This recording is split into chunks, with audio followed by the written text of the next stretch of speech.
I am not black.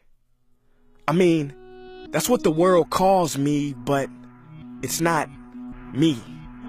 I didn't come out of my mother's womb saying, "Hey everybody, I'm black." No, I was taught to be black, and you were taught to call me that, along with whatever you call yourself. It's just a label. See, from birth, the world force feeds us these labels, and eventually we all swallow them. We digest and accept the labels, never ever doubting them. But there's one problem. Labels are not you, and labels are not me. Labels are just labels. But who we truly are is not skin deep. See, when I drive my car, no one would ever confuse the car for me. Well, when I drive my body, why do you confuse me for my body? It's my body. Get it? Not me. Let me break it down. See, our bodies are just cars that we operate and drive around. The dealership we call society decided to label mine the black edition, yours the Irish or white edition. And with no money down, 0% APR, and no test drive, we were forced to own these cars for the rest of our lives. Forgive me, but I fail to see the logic or pride in defining myself or judging another by the cars we drive.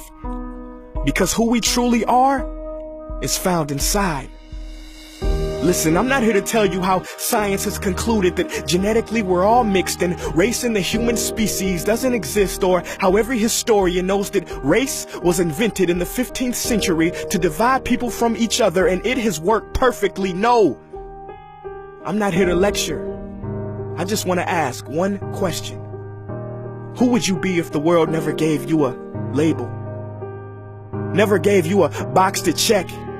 Would you be white, black, Mexican, Asian, Native American, Middle Eastern, Indian? No.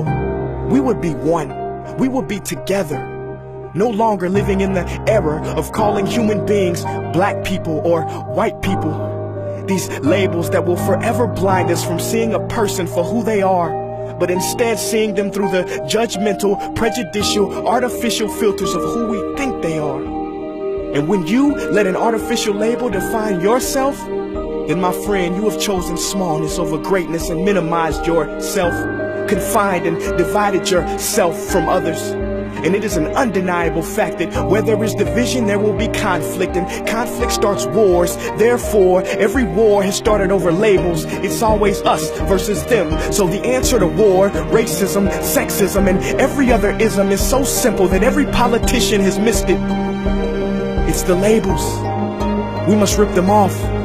Isn't it funny how no baby is born racist, yet every baby cries when they hear the cries of another, no matter the gender, culture, or color, proving that deep down we were meant to connect and care for each other. That is our mission, and that is not my opinion. That is the truth. In a world that has sold us fiction, please listen, labels only distort our vision, which is why half of those watching this will dismiss it or feel resistance and conflicted. But just remember, so did the caterpillar before it broke through its shell and became the magnificent butterfly.